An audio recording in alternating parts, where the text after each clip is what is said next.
Folks, welcome to the Heaven Cultural Center. Today is Thursday. Thursday, as you know, is the day of knowledge.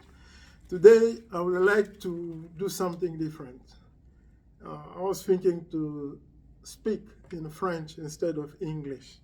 Donc aujourd'hui, nous allons faire une chose pas comme d'habitude. Nous avons l'habitude, n'est-ce pas, de faire ces études bibliques en anglais. Mais aujourd'hui, j'aimerais que nous puissions les faire en français.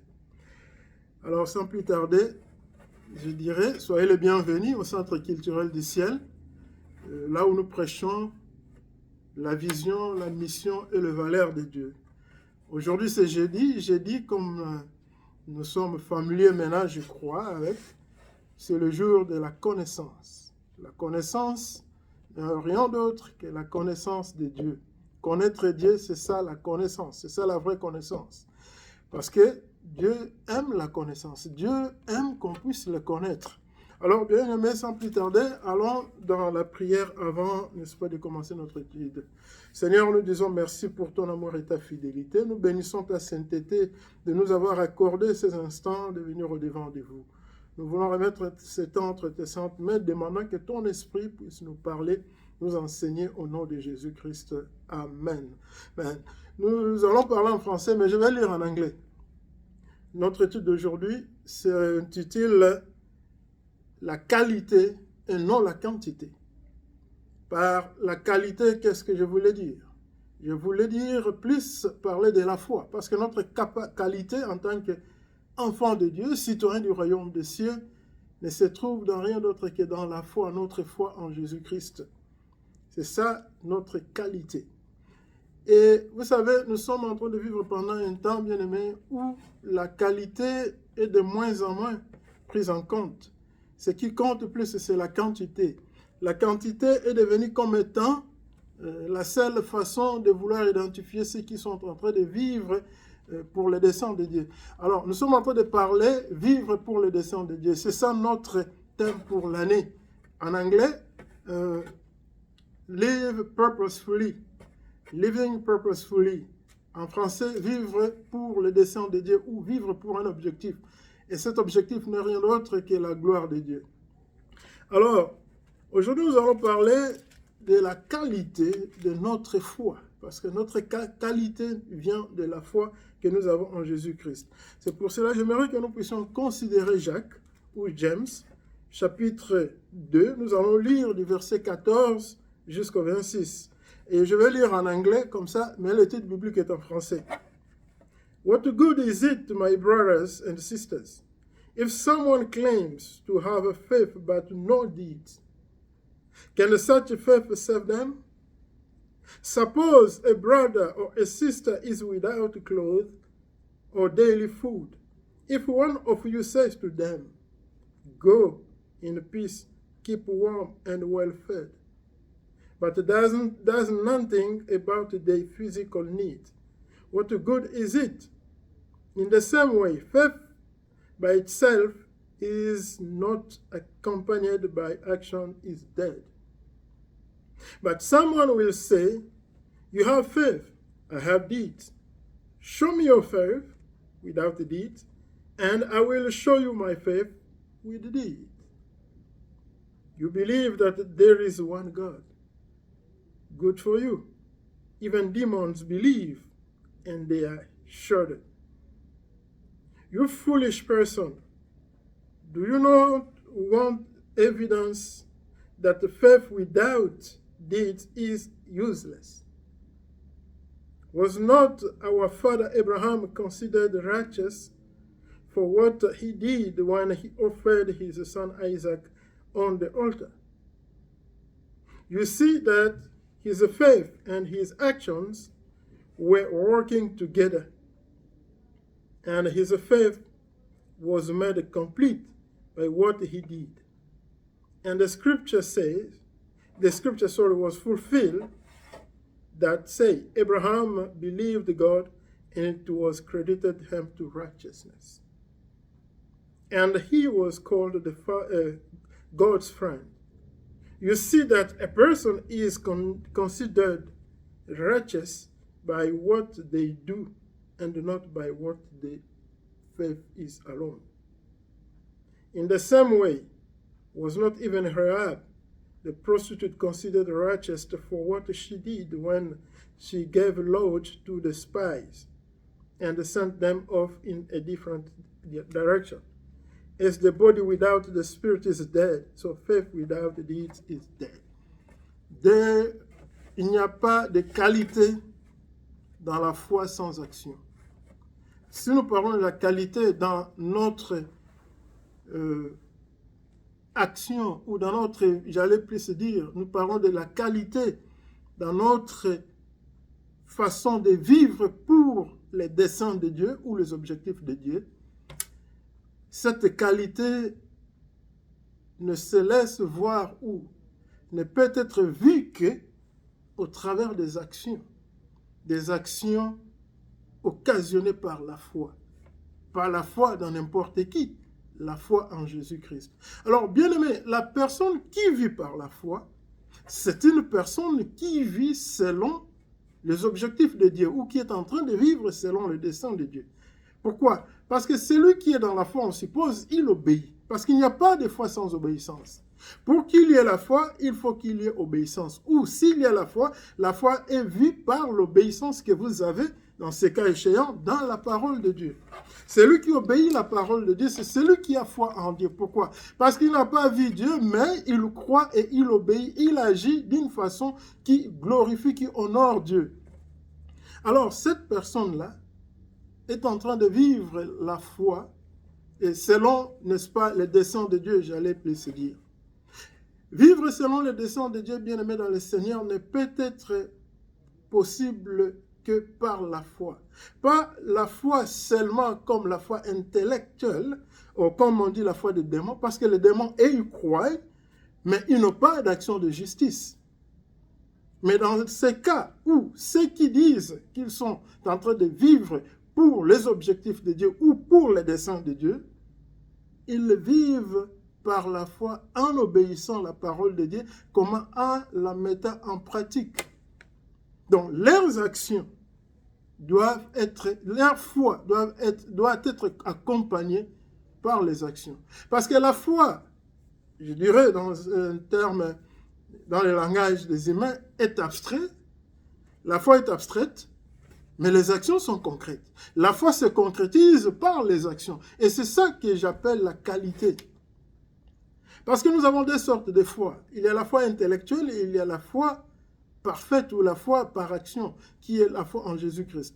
La foi intellectuelle, c'est cette foi-là. Tout le monde croit, oui, il y a un Dieu. Même les religieux, ils croient qu'il y a un Dieu. Mais leurs œuvres, leur façon de vivre ne répond pas, n'est-ce pas, à la volonté de Dieu. Mais celui qui a la foi parfaite, qui est la foi en Jésus-Christ, il croit que Dieu existe, il croit à la parole de Dieu et il vit conformément en produisant cela par ses actions. C'est ça la qualité. Et c'est ce qui fait la différence. Parce qu'une foi intellectuelle ne sert à rien. C'est comme les démons. Les démons savent que Dieu existe. Souvenez-vous, les démons étaient les premiers, n'est-ce pas, d'identifier Jésus-Christ. Dans la salle, quand Jésus-Christ est entré, il y avait un homme qui était possédé de démons qui a dit, mais qu'est-ce qu'il y a entre toi et nous, Jésus-Christ, Fils de Dieu vivant? Et Jésus-Christ, n'est-ce pas, l'avait chassé. Les démons connaissent, ils ont foi en Dieu, mais ils n'ont pas d'action pour montrer qu'ils croient en Dieu. Mais ceux qui ont accepté Jésus-Christ comme Seigneur et Sauveur, ceux que nous appelons ici au Centre culturel du ciel, les citoyens du royaume des cieux, ils croient et ils démontrent cela. Ils démontrent cela par leurs actions, par leur façon de vivre, leurs œuvres de la justice, leur comportement qui reflète la vie de Dieu, qui démontre qu'ils sont en train de vivre pour la gloire de Dieu. Et encore par là, je dirais, bien-aimés dans le Seigneur, si nous parlons vivre selon le dessein de Dieu, nous sommes en train de parler de la pensée originale de Dieu. Quelle était la pensée originale de Dieu en créant la personne humaine surtout? C'était sa gloire. La pensée originale de Dieu pour la création n'a rien d'autre que sa gloire. Tout ce que Dieu a créé, il a créé pour sa gloire. Parce que Dieu n'a pas créé quoi que ce soit pour que ça puisse ne pas lui donner gloire. La raison pour laquelle Satan est Satan aujourd'hui, parce qu'il n'a pas voulu donner gloire à Dieu, c'est pour cela que Dieu l'a chassé, n'est-ce pas, de sa présence et qu'il est devenu Satan. Il était l'ange de la lumière. Il était là pour la gloire de Dieu. Il paraîtrait qu'il jouait la musique. Donc, bien aimé dans le Seigneur, nous avons besoin de la qualité. Dans les affaires de Dieu, ce qui compte, c'est la qualité et non la quantité. Et la qualité ne se voit qu'au travers des œuvres de la foi. Aux œuvres de la foi, pas par rapport aux œuvres de la loi. Parce qu'il y a deux sortes d'œuvres. Il y a les œuvres de la loi, et il y a les œuvres de la foi. Les œuvres de la foi sont les œuvres qui sont en conformité avec la volonté de Dieu, la parole de Dieu, en Jésus-Christ, bien sûr. Et les œuvres de la loi, c'est l'apparence. Les religieux, mais à l'intérieur, il n'y a rien. Alors, bien aimés, nous sommes appelés à la qualité et non à la quantité. Dieu, en général, si vous regardez dans l'histoire de sa marche avec les humains, Dieu compte surtout à la qualité de la foi de cette personne-là. Je prends l'exemple de Noé. Noé avait reçu une révélation, un message, une vision de la part de Dieu qu'il devrait construire la barque. Au milieu d'une génération perverse, une génération méchante, rebelle, Noé a su démontrer sa foi, malgré peut-être les obstacles, parce que je ne peux pas concevoir que Noé, au milieu d'une génération perverse, en train de construire en plein désert une barque, et qu'il n'y ait pas de gens qui sont venus se moquer à lui, qui sont venus chercher comment le décourager, qui sont venus pour lui convaincre que ce qu'il était en train de faire n'était que la folie. Mais qu'est-ce que Noé a fait? Noé est resté obéissant à la parole de Dieu. Donc Noé a plus de montrer la qualité dans sa foi en obéissant à la parole de Dieu, aller jusqu'au bout. Et je dirais aussi le cas d'Abraham qui est évoqué dans ces versets que nous venons de lire. Abraham, ne sachant pas qu'est-ce qui va arriver, mais il a obéi. Parce qu'il, en tant qu'un parent, celui qui n'avait qu'un seul enfant, bien sûr avec Ismaël, mais c'est Isaac qui était l'enfant de la promesse. Alors, Dieu vient lui dire qu'il va sacrifier ton enfant. Abraham n'a pas cherché deux voies, il a obéi. Il a mis en application l'obéissance en respectant la parole de Dieu. Et sa foi a démontré la qualité de la personne qu'il était. Dieu a besoin de la qualité et non de la quantité. Mais malheureusement, aujourd'hui, dans ce monde de la fin, ce qui compte plus, c'est la quantité, non la qualité. La quantité est vue comme étant quelque chose qui est approuvé par Dieu. Dans ce sens que les gens pensent qu'on peut vivre n'importe comment, on peut se mélanger avec les œuvres du ténèbre, les œuvres de la loi, rebelles, tout consort. Mais aussi longtemps que nous sommes nombreux, Dieu est d'accord avec ça. Bien aimé, moi je pense et je reste convaincu que Dieu ne cherche surtout pas tout le monde. Dieu cherche ceux-là qui obéissent, ceux-là qui comprennent, ceux-là qui ont une relation personnelle avec lui. Et c'est ça que j'appelle la qualité. Mais le monde nous convainc que tout le monde peut être accepté. C'est normal. Tout chemin peut amener à Rome, mais pas au ciel. Au ciel, il n'y a qu'une seule voie, il n'y a qu'un seul chemin. Et ça, c'est Jésus-Christ. Et les gens aujourd'hui, les chemins qui mènent au ciel, c'est les chemins de la qualité et non de la quantité. Parce que là, c'est la qualité qui compte, la foi. Bien-aimés dans le Seigneur, ne nous trompons pas. Nous sommes en train de vivre pendant un temps où la quantité est célébrée. Le fait qu'on a la quantité, on est considéré. Le fait qu'on a la quantité, on se dit, on reçoit du respect de tout le monde. Mais devant Dieu, la quantité a-t-elle de prix? Parce que devant Dieu, ce qui a le prix, c'est la qualité. Dieu est en train de chercher la qualité. C'est pour cela que Jésus-Christ posera la question un jour, que si il trouvera encore la foi sur cette terre quand il va rentrer. Pourquoi? Parce qu'il savait que les gens seront tentés d'aller avec la majorité.